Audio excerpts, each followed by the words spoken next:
Episode के शुरू होते ही हम देखते हैं एक टाउन बिल्कुल शांत और एक लंबी नाक वाला लड़का जो जोर जोर से चिल्ला रहा है, पायरेट्स आ गए, सब भाग जाओ। और सीन चेंज होता है। नामी जोरो और लूफी को बता रही है कि ग्रैंड लाइन का रास्ता बहुत मुश्किलों के भरा होगा और वहाँ बहुत तगड़े पायरेट्स भी होंगे। हम ऐसी फटीचर हालत में वहाँ नहीं जा सकते। ना हमारे पास एक अच्छा शिप है और ना ही कोई हथियार। लूफी, मुझे एक कुक और सिंगर भी चाहिए। नामी, हाँ पेड़ पे लटक रहे हैं ना, तोड़ के ले लेंगे। वो बताती है साउथ की तरफ एक आइलैंड है, शायद हमें वहाँ कुछ मिल जाए। वापस हमें उसी लंबी नाक वाली लड़के को देखते हैं जो पायरेट्स का नाम लेके टाउन वालों को डरा रहा है और एक जगह रुककर बोलता, मैंने झूठ बोला। तभी एक पतीला उड़ते सीधा उसके सर पे लगता है। साली झूठी, पीटेगा तू अब। और टाउन के लोग उसे मारने के लिए उसके पीछे भागने लगते हैं, लेकिन वो पेड़ पर चढ़कर उनका चूतिया काट देता है। तभी उसके पास दो बच्चे आते हैं, पेपर और कैरेट, और तीसरा बच्चा जिसका नाम अनियन है चिल्लाते हुए आता है, पायरेट्स आ रहे हैं। साला इनकी माँ क्या सब्जी बाजार में काम करती थी? छोड़ो, टॉपिक पर आते हैं। पायरेट का नाम सुनते ही वो लंबी नाक वाला लड़का बहाना बना के भाग जाता है। पायरेट्स की बोट पर बग्गी द क्लाउन का झंडा था और वहाँ सिर्फ 3 लोग थे। ये सुनते ही यूसुफ बोलता है, चलो वीर जवानों, उन सबको ठिकाने लगाते हैं। इधर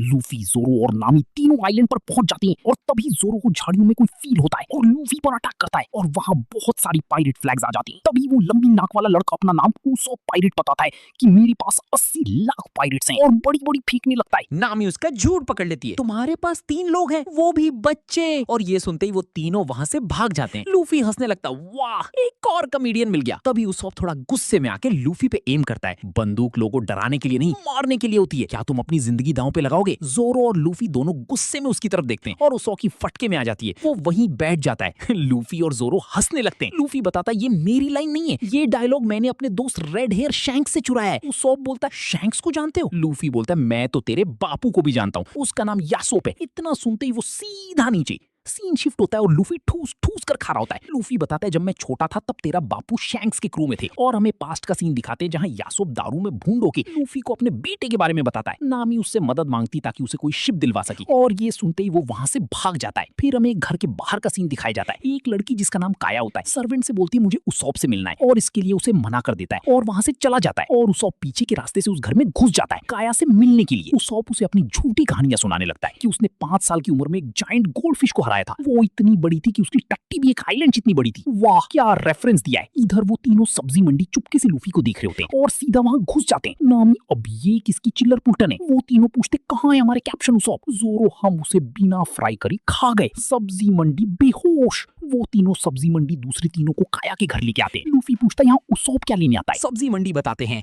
वो यहाँ झूठ बोलकर काया को खुश करने आता है। तभी लूफी दूसरी तरफ जाने लगता है, सब उसे रोकने लगते हैं, लेकिन वो सबको साथ लेके उड़ जाता है और सीधा काया के आगे आके गिरते हैं। लूफी सीधा काया से शिप मांगता है, लेकिन वहां काया का सर्वेंट आ जाता है क्लावोडोर और बोलता है भागो यहाँ से। और दूसरी तरफ हम देखते हैं माइकल जैक्सन की सौतेली औलाद जैंगो। इधर क्लैडो उन सबको बहुत बेइज्जती करता है और यूसुफ के बाप को एक घटिया पायरेट बताता है। यूसुफ को गुस्सा आ जाता है और वो गुस्से में उसे एक दे मारता है। वो यूसुफ को और गुस्सा दिलाने के लिए बोलता है, तुम्हारा बाप एक गंदा पायरेट था जो सिर्फ और सिर्फ चोरी करता था। यूसुफ का पारा हाई हो जाता है, वो उसे एक और देने वाला होता है। तभी काया उसे रोक देती है और वो सबको वहां से दफा होने को बोलता है। इधर काया रो रही होती है। क्लैडो उसके लिए खाना लेके आता है। वो काया के पास बैठता है और हमें 3 साल पहले का सीन दिखाया जाता है जब क्लैडो वहां आया था। वो अधमरी हालत में काया के घर के आगे आकर गिर जाता है। तभी काया का बाप उस पर रहम दिखाता है। वो बोलता है, यूसुफ 1 नंबर का झूठा है और मैं नहीं चाहता कि आप किसी झूठे के झांसे में आए, और इमोशनल होने लगता है। काया फिर भी यूसुफ को अच्छा इंसान बोलती है। इधर नामी, जोरो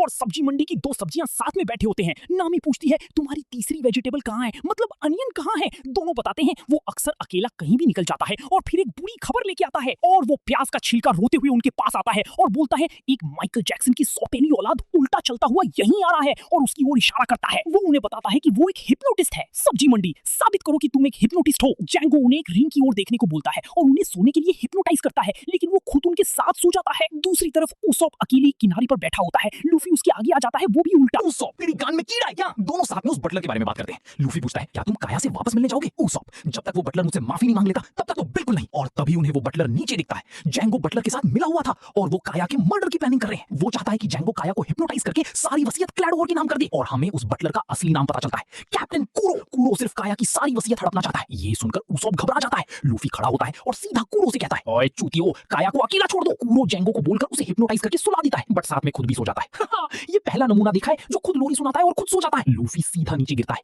कुरो उसॉप को छोड़ देता है क्योंकि वो एक झूठा है। वो वहां से भाग जाता है। लूफी अभी भी वहां उल्टा पड़ा है और इसी पॉइंट पर ये एपिसोड यहीं खत्म हो जाता है।